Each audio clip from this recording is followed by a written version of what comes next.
What is good, YouTube? Warstu here with a video on Thor 3, aka Thor Ragnarok. So yesterday it came out in my country, so Thor 3 is officially out where I'm from. So I understand it's not out till November the 3rd in places like America and stuff, where most of my viewership comes from. So I will give a spoiler warning in this video. I'm going to talk briefly about the ending of Thor Ragnarok and talk about the post-credit scenes. So careful for spoilers, you've been warned. So Thor Ragnarok ended with Thor having to destroy Ragnarok by releasing Surtur to destroy Hela, and we found out that Hela is actually Thor's sister, and the whole origin of Odin was basically a lie, as we see her destroy something destroy the ceiling in the kind of Odin's Thor like throne room, and then we actually see that Odin destroyed realms to control him, and that's how he got all the gold with Hela, and he locked her up because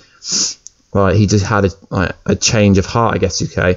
So Thor released Surtur. Loki did it via going down under the throne room, I guess you can say, and he reunited Surtur's helmet, I guess you could say, with the alternate, like the unlimited flame, ultimate flame that never burns out. But before that, we see Loki looking at the Tesseract, and my theory is that he stole that because he glimpsed it, and then he kind of walked past it to release Surtur. So Hela also was in the same room, and we seen a fake Infinity Gauntlet. At least she called it fake.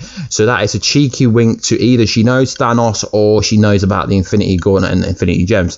So Asgard got destroyed, but before that, Thor, Loki, Heimdall, and Valkyrie got onto a new ship alongside all the Asgardians, and we found out that Asgard isn't really a place, it's more about the people. So they kind of get out of Asgard, and then the whole of Asgard is wiped into thin air, which is very, very interesting. So the post-credit theme is Thor and Loki are in different suits. They're looking out into space. Loki says, "Is it a good idea for me to go back to Earth?" Bear in mind, he tried to wipe out Earth in Age of Ultron. And then a massive ship arrives, and it amazes them.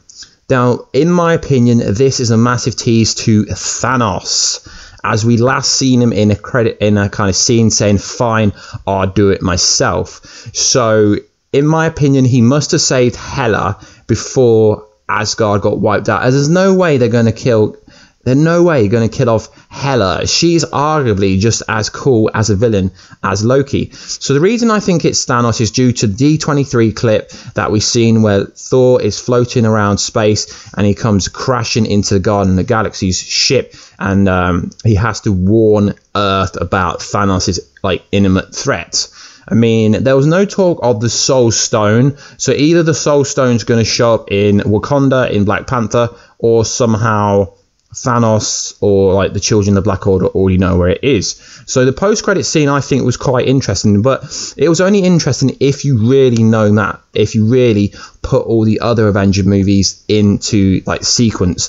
So if you go watch Thor, really you need to watch everything, every Marvel film that's linked to that in theory. So overall, Thor Ragnarok for me was an amazing movie, one of the best, the best Marvel movie. The chemistry that Hulk and Thor had, that massive fight scene, he's a friend from work, it did not disappoint. The narrative was really cool. We got a backstory of how he ended up in hell and then how he came back to Asgard, how he went to Sakaar. The narrative was really cool. I might do a more in-depth review, but overall it was a really strong movie. My only criticism about the movie is Hela was so OP, but then the fight with Hela and Thor, it was a bit weak, guys. It really was a bit weak, and Thor is absolutely amazing. He is now the ultimate Thor. In theory, he can generate thunder without the hammer. We found out from Odin that he never needed the hammer. He just gave him the hammer to kind of focus his powers.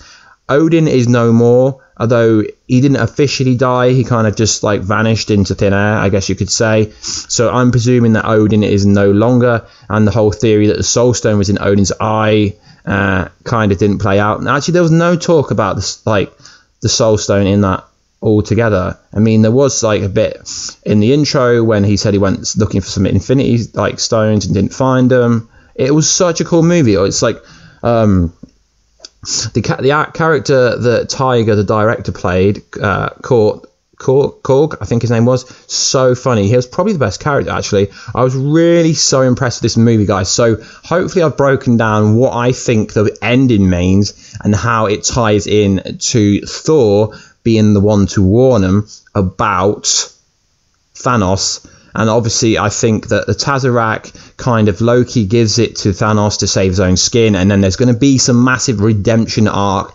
during like Infinity War and Avengers 4 for Loki to be redeemed. Because he is good, but he's also bad. But I think him giving the Tesseract to Thanos took it a step too far. Maybe I'm wrong. So guys, please like, subscribe and comment if you want. That'd be awesome to help the channel grow.